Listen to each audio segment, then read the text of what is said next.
Hello friends, कैसे हैं? आशा करता हूँ बहुत अच्छे होंगे। आज इस छोटे से वीडियो में क्लास फर्स्ट ईयर की बहुत ही interesting story we are not afraid to die if we can all be together के बहुत ही इम्पॉर्टेंट शॉर्ट क्वेश्चंस हम लोग स्टडी करेंगे। क्वेश्चन नंबर 1 है, when and how did the first indication of the impending disaster came? आने वाली जो विपत्ति थी उसका पहला संकेत कब आया? The first indication of the impending disaster, पहला जो संकेत आया उस विपत्ति का, केम एट अबाउट 6 PM, लगभग 6 बजे, विद द ओमिनस साइलेंस, एक बड़ी ही अशुभ शांति के साथ, व्हेन द विंड ड्रॉप्ड, जब हवा मंद पड़ी, and the sky grew dark, और आसमान काला हो गया। क्वेश्चन नंबर 2 देखेंगे, what was the enormous cloud? वह विशालकाय बादल क्या था? The enormous cloud was a huge wave that came towards the boat and was completely vertical. वह जो विशालकाय बादल था वास्तव में एक दैत्याकार लहर थी जो नौका की तरह आई, and twice the height of other waves, और पूरी तरह लंबवत खड़ी हो गई, या ऐसे कह सकते हैं लहरों से भी बहुत ऊंची, दोगुनी से भी ज़्यादा। क्वेश्चन नंबर 3 देखेंगे, how did the captain come to know that wave walker was near capsizing? कप्तान को कैसे पता चला कि उनका वेव वॉकर, विशालकाय बोट, डूबने के करीब है या थी? The captain saw from the sea that the masts of the boat were almost horizontal. समुद्र में से कप्तान ने देखा कि नौका का जो मस्तूल होता है वो लगभग क्षैतिज हो गया, यानी कि समानांतर हो गया समुद्र के। एंड ही थॉट, और उसे लगा, उसने सोचा, that she was almost capsizing, कि वह अब डूबने ही जा रही है। क्वेश्चन नंबर 4 देखेंगे बच्चों, from where did water come into the boat? नौका के अंदर पानी कहाँ से आया?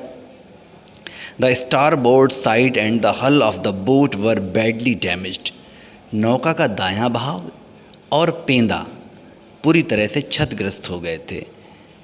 And water was filling into the boat, और पानी वहीं से नौका में भर रहा था। क्वेश्चन नंबर 5 देखेंगे, right about the first step of their journey. उनकी यात्रा के प्रथम चरण के बारे में लिखें। The first step of journey, उनकी यात्रा का पहला चरण, इन विच, जिसमें वे, दे कवर्ड, उन्होंने तय किया, 1,05,000 kilometre past pleasantly as they reach Cape Town. 1,05,000 kilometre का सफ़र, और वो शांति से केप टाउन तक पहुँचे। Question number 6, why was the captain alarm while facing the Gales? प्रचंड समुद्री हवाओं का सामना करते हुए कप्तान आखिर किस बात से घबराया या चौंका? वाइल फेसिंग द गेल्स, समुद्री हवाओं का सामना करते हुए, द कैप्टन वाज अलार्म, कप्तान चौंक गया, by the size of the waves, लहरों की साइज से, ऊंचाई से, which were up to 15 meters high, जो लगभग 15 मीटर ऊंची थी। क्वेश्चन नंबर 7 देखेंगे, what did the captain do with the hammer, screw and canvas? हथौड़े, स्क्रू और कैनवस की सहायता से कप्तान ने क्या किया? So the captain manage to stretch canvas on the starboard side and secure waterproof hatch cover across the gaping holes. उसने, जो कैप्टन था, किसी प्रकार दाएं भाग के ऊपर कैनवस तान दिया, और जो छेद हो गए थे उनके ऊपर मजबूती से एक दरवाज़ा तैयार कर दिया जिससे पानी आना ना आ सके। क्वेश्चन नंबर 8 देखेंगे, व्हाट हर्ट स्यू? स्यू को कैसी तकलीफ थी? There was a bump above her eyes which hurt her. उसकी आंखों के ठीक ऊपर एक गुमड़ा उभर आया था जिससे उसे बड़ी तकलीफ हो रही थी। How long had they survived since the wave hit by morning on January 3? जनवरी 3 की सुबह तक उन्हें लहरों से टकराए कितने घंटे बीत चुके थे? By morning on January 3 they had survived for 15 hours since the wave hit. 3 जनवरी की सुबह तक उन्हें लहरों से टकराए हुए 15 घंटे बीत चुके थे। Question number 10, what was Ile Amsterdam? Ile Amsterdam क्या था? It was a 65 kilometre long volcanic island which was now a French scientific base. ये 65 किलोमीटर लंबा ज्वालामुखी के द्वारा बना हुआ एक द्वीप था जो अब एक फ्रेंच वैज्ञानिक अड्डा बन चुका था। Question number 11, what was their first meal in almost 2 days? लगभग पूरे 2 दिनों के बाद उन्हें पहला खाना क्या मिला?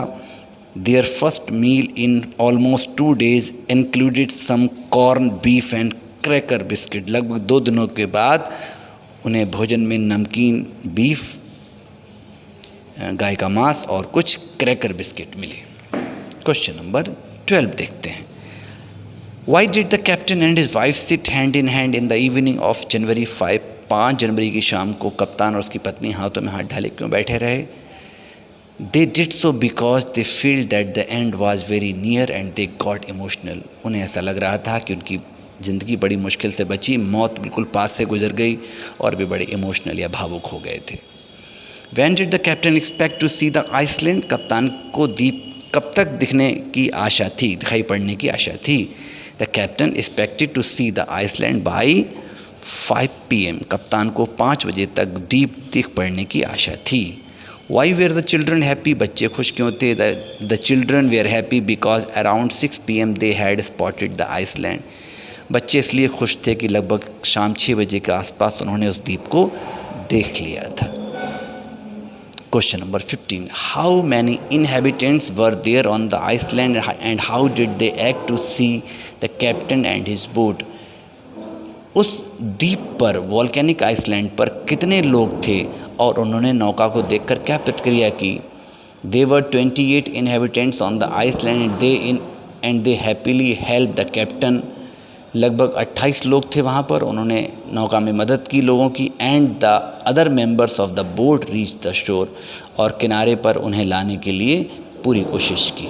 ठीक है, तो फ्रेंड्स ये था we are not afraid to dive, we can all be together के शॉर्ट क्वेश्चन का पहला पार्ट। और भी शॉर्ट क्वेश्चन आपको अगले पार्ट मिलेंगे। वीडियो कैसा लगा? अच्छा लगा लाइक करें, शेयर करें, सब्सक्राइब करें। Bye, take care, lots of love.